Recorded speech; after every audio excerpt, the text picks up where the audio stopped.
Jeudi 1er mars 2020, le journal quotidien de la Nouvelle-Calédonie publie un article suite à une vidéo que j'ai diffusée sur la page Facebook. Dans la vidéo, je dénonce la pollution des déchets sur l'île d'Ouvéa, à l'est de la Grande Terre. C'est en me baladant dans ce paradis sur Terre et ces plages immaculées que j'ai eu l'idée de faire un geste pour la planète. En 2017, 100 000 tonnes de déchets ont été produits en Nouvelle-Calédonie, pour 285 000 habitants, soit une moyenne de 300 kg de déchets par habitant chaque année. 60 millions de sacs en plastique usés chaque année, 1,5 million d'animaux victimes des déchets plastiques dans les océans. Le 6e continent, ça te parle? 1,6 million de kilomètres carrés, c'est la taille du plus grand vortex de déchets. C'est une décharge de plastique qui flotte entre le Japon et les États-Unis. Ce vortex de déchets représente 1,6 million de kilomètres carrés. Selon une étude publiée dans la revue scientifique Report, elle est composée de 80 000 tonnes de déchets plastiques. Pour te donner une idée, selon l'ONU, environ 5 000 milliards de sacs plastiques sont consommés chaque année dans le monde, soit presque 10 millions par minute. S'ils étaient attachés ensemble, ils pourraient entourer la planète 7 fois toutes les heures, calcule l'organisation.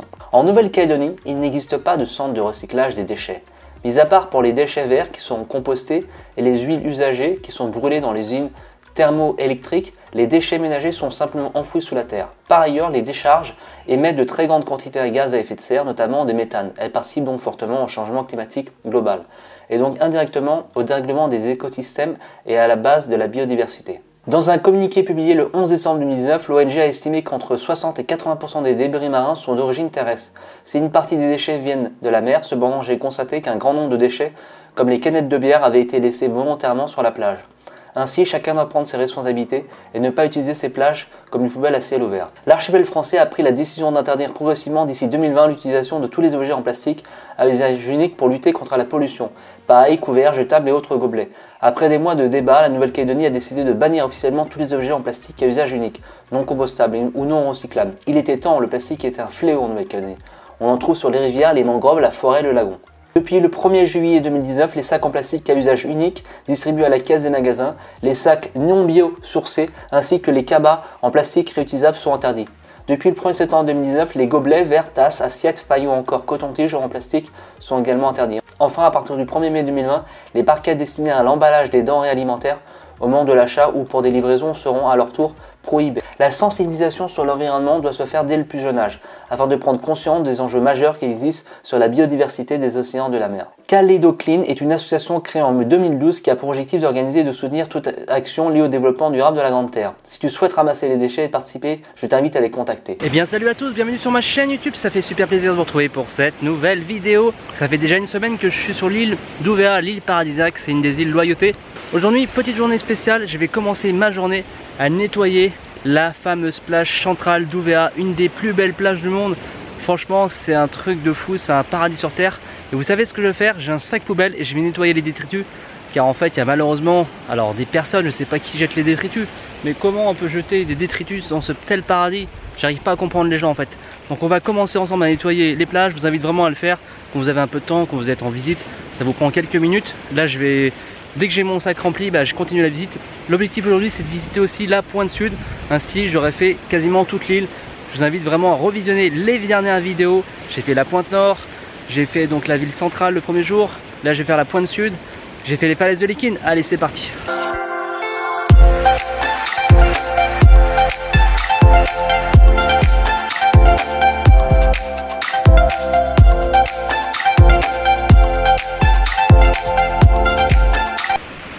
Franchement, comparé à l'Indonésie, les plages elles sont quand même plutôt en très bon état. C'est ce que je constate sur l'île d'Ouvéa, il y a beaucoup de papier que sur la Grande Terre. En fait, malheureusement, les gens balancent des canettes de leur voiture, les gens balancent un peu n'importe quoi et du coup ça atterrit dans les mers. J'ai vu une raie morte il y a près de 2 mois sur la plage de Wano, c'était horrible. L'exemple concret, c'est cette bouteille, vous voyez, qui est posée au bord de la mer. Cette bouteille qui va atterrir donc dans la mer.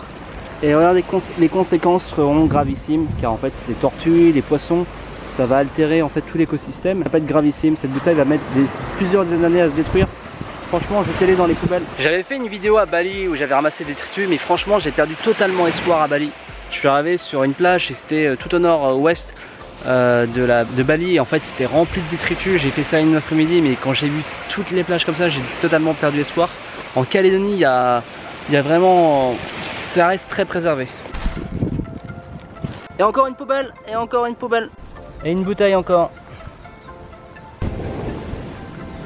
Et encore une bouteille. Franchement, c'est abusé. Regardez la plage. Comment tu peux jeter une bouteille comme ça? Voilà une couche pour bébé. Mais franchement, mais putain, mais ça m'énerve ça. Ces couches, vous pouvez pas les mettre dans les poubelles et tout simplement au lieu de les balancer sur les plages, c'est trop facile. Hein. Ça fait maintenant une demi-heure, je ramasse les détritus. J'ai au moins un bon kilo de détritus, beaucoup de bouteilles, couches culottes, plastique. Franchement, ceux qui font ça, c'est des meurtriers. Beaucoup de tissus aussi qui sont déterrés sous le sable. Et voilà un bout de palme. Allez, la poubelle elle est presque pleine, ça fait 45 minutes que je ramasse les poubelles sur la plage. Et voilà, le ramassage de poubelles est terminé. Regardez, en l'espace d'une heure, regardez ce que j'ai ramassé. Il y a au moins, je dirais au moins 5 kilos, vu la charge que j'avais dans le dos. Franchement, je comprends pas les gens. Je comprends pas pourquoi on balance dans la nature. La nature, elle vous a rien fait. Vous pouvez pas juste prendre vos détritus et les mettre chez vous, dans les restos, dans les hôtels. Enfin, c'est pas une poubelle en fait la nature, parce que ça va détruire la planète. Déjà que l'île d'Uvea va disparaître dans quelques temps, car en fait on est en train de se faire ronger par la montée des eaux. Mais ça, j'arrive pas à comprendre le comportement des gens. De balancer, j'ai eu plein de... Je pense que les gens font des soirées, en fait, ils laissent leurs canettes, leurs boîtes de thon, leurs canettes de bière. Mais prenez avec vous, parce que là, vous êtes en train de détruire votre nature. Et ça, c'est valable pour les gens du monde entier qui regardent cette vidéo. Voilà, faites passer le message, merci à tous. Allez, direction la pointe, on va à la pointe de Mouli. Apparemment c'est un excellent spot de snorkeling et là on va tenter le stop les amis, c'est pas gagné. Ça fait environ une semaine que je suis à Uvea et franchement je m'attendais à beaucoup plus de touristes que ça. C'est vraiment très calme niveau touristes, c'est vraiment le paradis. On t'harcèle pas, on te vend pas des trucs. Tu fais juste ta vie, tu fais l'aventure. Si tu vas dans des terres tribales, tu dois faire des coutumes. Ça j'en parlerai plus tard, parce que j'ai fait ma première coutume terre tribale. Faire voler mon drone au-dessus des falaises de Likin. Enfin voilà, c'était vraiment exceptionnel. Je vous en parlerai plus tard. Allez, on continue les amis, en espérant que j'arrive à trouver une voiture pour faire du stop. La pointe est située à seulement 5 km, donc il y en a pour 5-6 minutes de voiture. Ça devrait pas être très compliqué, par contre le passage à cette heure-ci est très faible. Entre midi et 3 heures, c'est pas forcément conseillé de faire du stop, car c'est très calme.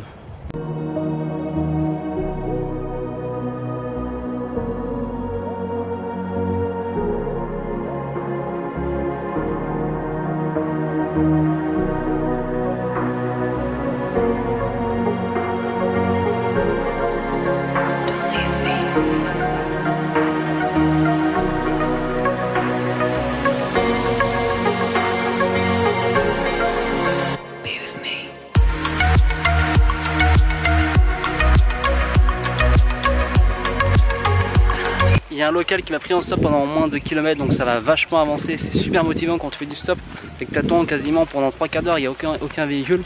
Du coup là mentalement je suis complètement remotivé et franchement c'est juste incroyable. Le stop ça marche super bien. Faut juste être patient, là on est un samedi après-midi, c'est normal, c'est un peu plus compliqué. Mais l'objectif c'est d'aller à la pointe de Mouli, la pointe sud de l'île d'Uvea. Voilà. Je suis arrivé à la pointe de Mouli les amis, tout au sud de l'île d'Uvea.